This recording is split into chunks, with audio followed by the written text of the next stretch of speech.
I'm Jonathan Gurwitz, partner with KGV Texas Communications, and welcome to thePoint.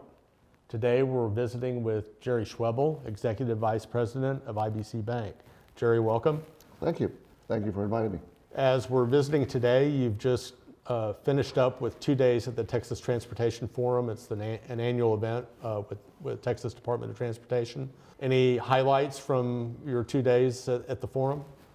Well, a lot of highlights. First of all, the biggest highlight is that we brought back everything, back to normal that we've had for the last number of years. We were all together. We're not virtual. It was kind of a hybrid deal, but a lot of people in person. A lot of people, over 1,000 people were registered. So it's an annual deal.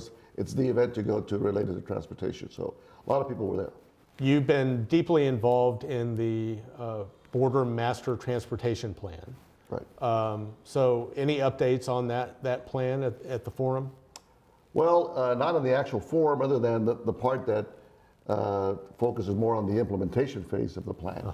We've had great discussions on a number of issues, but in particular, when you talk about supply chain, that was a major panel, and a very important panel, that focused a lot on the infrastructure planning, including discussions about, the challenges of the supply chain that we've had in the last couple of years, and how Texas has, coped with those challenges. And in particular for me, with the Border Transportation Master Plan, as we go into the implementation side, it's important for everyone to understand that the ports of entry, all 29 ports of Texas, play a key role in that supply chain.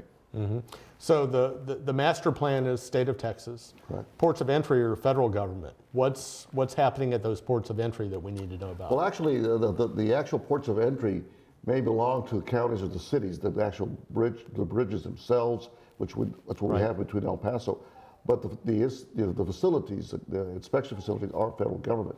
As we plan not only new ports of entry or expansions or improvements to existing ports of entry, it's important that we also address the planning of the ingress and egress to those ports of entry as they connect to either major interstate highways or other major highways in the state of Texas. You talked about supply chains. What are you seeing? You have a bird's eye view there on the border in Laredo. What are you seeing in terms of changes in the supply chain, the flow of goods and services, and in manufacturing on the border? Well, it's important for the public to understand that trade was an essential business, and it was not interrupted. However, it was impacted based on the scenarios that we were facing at the ports of entry. The vehicular or pedestrian traffic was basically halted for non-essential, the shoppers. But for trade, it was not. So the trade community, continued to flow, all that continued to work, and the supply chains continued to flow as well, uninterrupted, other than the fact of the other disruptors to the supply chain, which is perhaps a lack of the product or raw material. People may not realize at various times over the last few years, Laredo has been the biggest port of entry. Right? Absolutely, absolutely. Laredo continues to be the most important border port in the southern border. Out of the 49 ports that extend from California to Texas, to Brownsville, Texas alone has 29 of those. So for Texas, which it is the #1 export state of the country, these ports of entry play a critical role to the economy of Texas. You and Dennis Nixon, the CEO of IBC Bank, also played an important role in the negotiation of USMCA, the successor to NAFTA, which you also played an important role in. USMCA went into implementation July 1, 2020. Correct. So, right after the start of the pandemic. What are you seeing in terms of implementation? How have things changed? Have there been any issues that have come up since the implementation? Well, the implementation phase was a critical phase. Different from NAFTA was, prior to that, we all came back after the NAFTA negotiations, came back to Texas and got to work. And so over the course of those 25, 26 years of NAFTA, we enjoyed the benefits, even though we really, weren't really planning how do we address all the issues and the challenges of the new increasing trade. This time under USMCA, we added some additional chapters were included. And I think we all learned that it's important to be engaged continuously in the implementation phase. So we have We went from 22 chapters under NAFTA to 33 chapters. But also it's important that they added chapters on the customs and trade facilitation for our ports of entry, and also chapters on competitiveness, which that's what it's all about when we talk about trade agreements.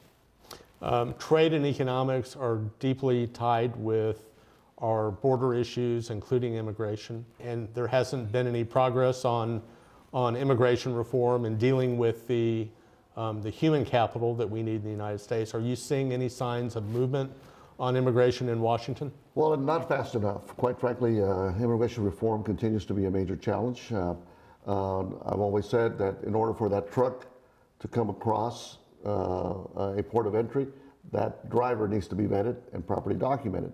So any disruption to that, it slows the just-in-time delivery of that product, whether it be a finished product or raw material. So definitely, we have a shortage, especially in regards to our transportation sector, our trucking industry. As it is in the United States, we have a shortage of drivers, and most of the trade related between the United States and Mexico flows by truck. It's important that all of these sectors have the adequate staffing and workforce to serve and let that trade continue to grow and flow efficiently, swiftly. Another project that you've been deeply involved in, and I know is close to you, is the Binational Park in Laredo. Talk a little bit about that and what kind of developments on that project. Well, we're excited because, first of all, understand that we that live and work on the border really understand clearly the importance of the binational relationship between the United States and Mexico. It's important that we understand that whatever benefits Mexico benefits the United States, and vice versa. Whatever benefits the United States benefits Mexico. So what we're working on in Laredo particularly is to really look at our biggest asset. In our particular case, it is the Rio Grande River.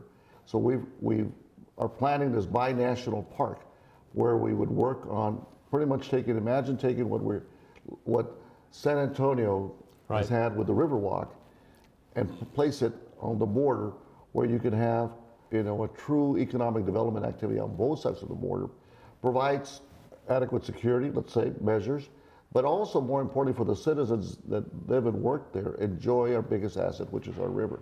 So that's what we're working on right now. Because now you have the bridges, you have the river, but there's no access, there's no, there are no trails, there's nothing that the community, it's not a community asset. Right, so you take what we have and look at how that asset could really enhance the economies of both border communities, and at the same time look at what the benefits of an enhanced border and river-wide linear park could look like. A linear park, yeah.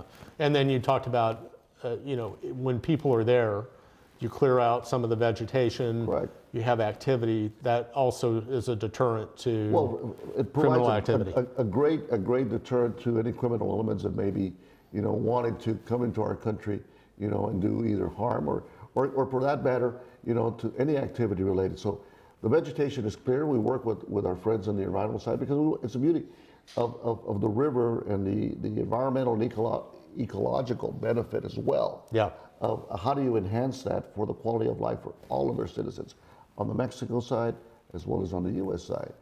Timeline? Well, everything takes time. We're moving very swiftly on this. We'll be presenting this month of February. We're meeting with both Ambassador Salazar together with Mexico's ambassador to the United States, Ambassador Moctezuma. Two ambassadors committed to this project, with two communities committed to the project, all intended to provide greater quality of life and economic vitality to sister cities like Laredo and Laredo. Well, Gerry, thank you for joining us today, and thank you for joining us on The Point.